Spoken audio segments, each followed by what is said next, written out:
ఈ పద్యము ఉత్త పద్యము శార్దూలం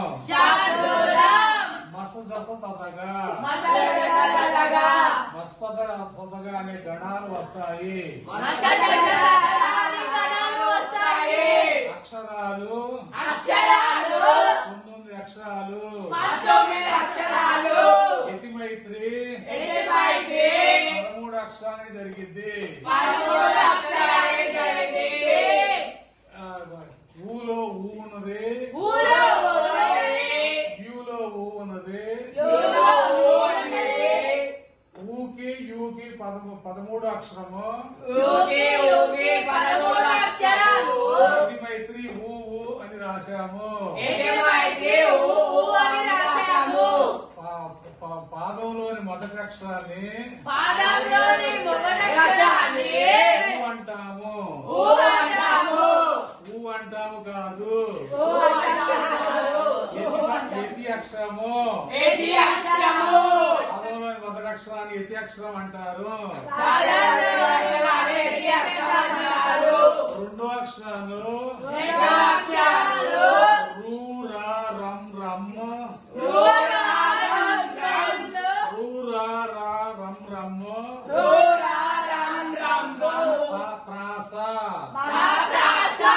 యతిమైత్రి మొదటి అక్షరం అయితే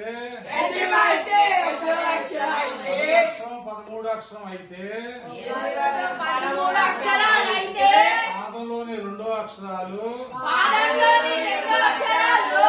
ప్రాస. పద్యంలోని గజదవుల్ని కృష్ణపులుగా మార్చాలి.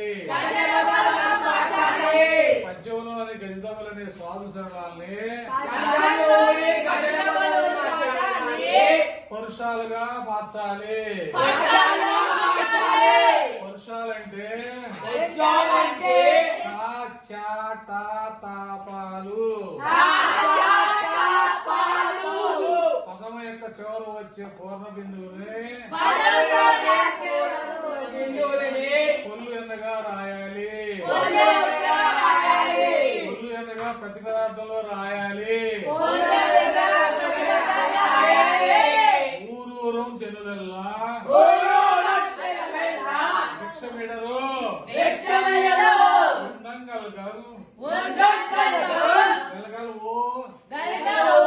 చీరానికం వీధులం దొరకదు శ్వేతామృత స్వచ్ఛము పూరం వేరులు బారదు తపస్సం ప్రోంగా నీ ఓపవో చేరం బోగులేలా రాజుల్ జనుల్ శ్రీకాళహస్తీశ్వర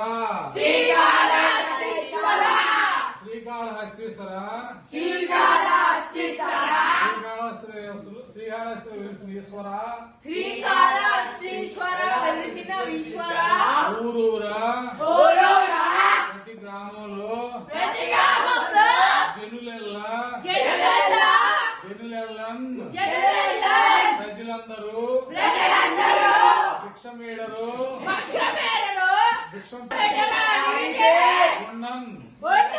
నివాసం ఉండటానికి గుహలు కలగవు లేవా చీరానికం వస్త్రాలు వీధులలో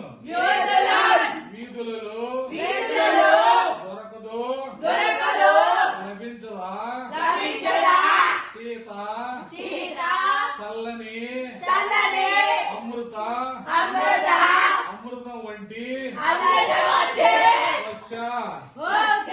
స్వచ్ఛ నాటు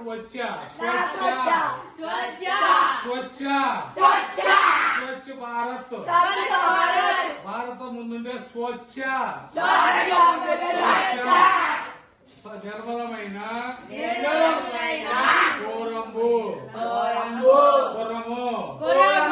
పురము అంటే పట్టణము,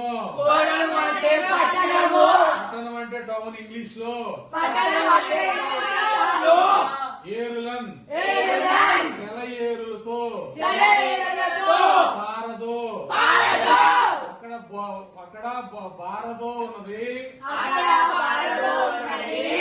పాగా మార్చి పారదోగా రాయటమైనది. పారదో ప్రవహించడం లేదా తపస్సులను. ఇక్కడ తపస్సులం అని ఉంటే ఆ పూర్ణ బిందు ప్లేస్ లో పొల్లు ఎన్నగా రాశాము. పొల్లు ఎన్నగా రాశాము. ఎన్నగా రాయాలి. తపస్సులం బ్రోవంగం. ఇక్కడ బ్రోవంగం ఉన్నది. ఇక్కడ బ్రోవంగా ఉన్నది. ఇక్కడ ప్రోగా రాశాము. బ్రోవంగం అంటే రక్షించడానికి. నీవు గోపవు రాజుడు కాదా. జనులు ప్రజలు రాజులను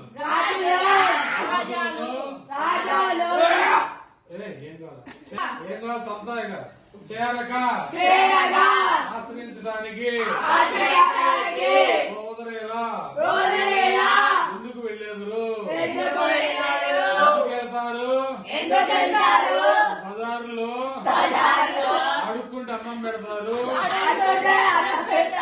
బట్టలు అడిగితే బట్టలు ఇస్తారు. నీళ్ళు అడిగితే నీళ్ళు ఇస్తారు. రాజుల దగ్గరికి ఎందుకు వెళ్ళాలి మనం. అని పద్యం యొక్క భావము. అని పద్యం యొక్క భావము. పద్యం యొక్క